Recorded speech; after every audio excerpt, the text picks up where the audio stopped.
With benefits such as longer life, increased intelligence, and better communication, it's easy to see the appeal of transhumanism, but along with these benefits come the potential dangerous applications of converging technologies, dangers which are either overlooked or completely ignored by the transhuman fundamentalist community.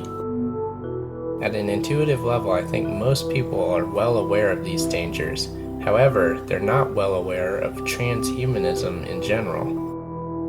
The following list of problems will only increase in relevance as transhumanism steadily makes its way into the mainstream.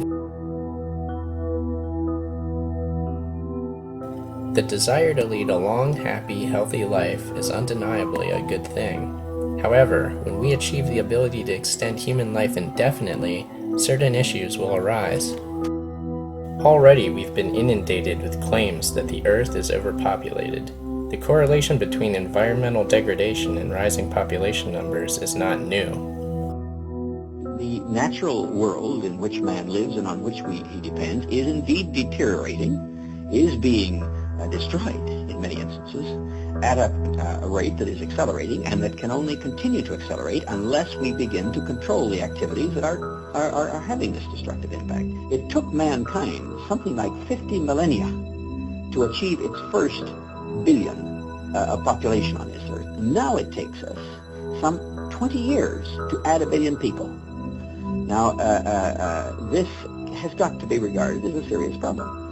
This might be necessary at some point, or at least some restriction on the right to have a child. I'm not proposing this. I was simply predicting this as one of the possible courses that society would have to seriously consider should we get ourselves into this kind of situation.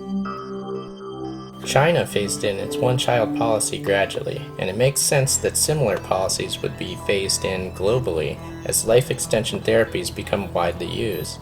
In a world where humans live forever, who gets the final say on reproduction? Government would manage human life. The right to life could become a privilege and be based on each person's degree of usefulness to society. This scenario is unavoidable if radical life extension was widely employed. This brings up deep philosophical issues which cannot be ignored.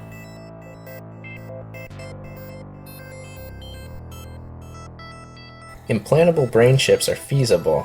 The nature of their future implementation has been discussed already in government documents. Although brain chips could enhance mental capacities dramatically, they could also be used as a means of outside control. Thoughts, sensory stimulation, and false memories could be instantly beamed into your mind and create a totally synthetic reality which is perceived as real. Humans could be remotely controlled and manipulated. Denying that this would happen doesn't mute its possibility. Uploading your mind to a computer brings an alternate way of achieving immortality, but it presents limitless possibilities for malevolent use. Leaving your material body behind to become an electronic data stream could theoretically bring limitless digital experiences. The problem here is perception. Yes, you could feel powerful, but the reality would be that your entire existence is contained within a tiny computer. Computers are programmed. Whoever programmed the computer would have complete power over your life. If they wanted to, they could manipulate and torture you in ways we can't even conceive of.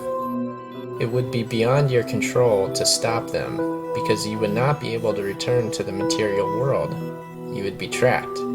The irony of this situation is that by leaving your body in pursuit of a pseudo-spiritual existence, you give the power of godhood over to those people whom you leave behind in the physical world. The problem of artificial intelligence is its potential to become infinitely more intelligent than us. By design, an AI brain would not be human. It doesn't make sense that its ultimate goals would parallel those of mankind. It seems impossible to keep AI under human control. Just because machines would be more intelligent than us does not mean that they will be superior to us. If we choose to create artificial intelligence, we may be opening the gate to a realm of imperceptible consequence. Of course, none of these technologies will arrive in their advanced forms immediately. They will be introduced over time so as not to completely overwhelm everyone. This in itself is a major problem, because as we acclimate to them, we could easily take them for granted. The dangers won't go away. In fact, they will only increase in relevance.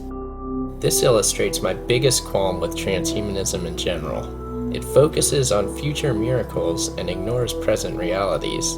The truth of the matter is that our world has major problems that can't be cured with external remedies. You cannot build a utopian society upon a broken foundation. If we choose to march forward without first looking inward, then we will bring about our own undoing. Now, whether we are pessimistic or optimistic depends really on what we think about the nature of man. Whether we really believe that man, in light of this evidence, is going to be wise enough and enlightened enough to subject himself to this kind of discipline and control. And enlightened enough, and enlightened enough, and enlightened enough